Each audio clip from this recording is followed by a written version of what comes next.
ரொம்ப quick and easy கூடவே சேர்ந்து ரொம்ப ஹெல்த்தியான ஒரு கிட்ஸ் லஞ்ச் பாக்ஸ் ரெசிபி பார்க்கலாம் வாங்க.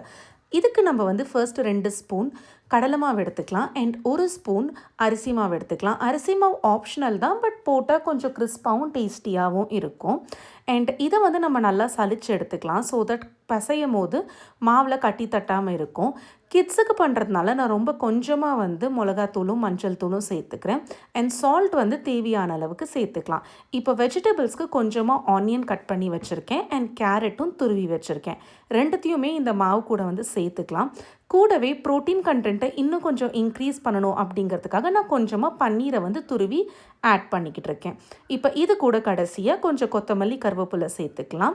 இப்போ வந்து தண்ணி ஊற்றி நல்ல ஒரு தோசை மாவோட கன்சிஸ்டன்சிக்கு நம்ம இதை வந்து மிக்ஸ் பண்ணி எடுத்துக்கலாம்.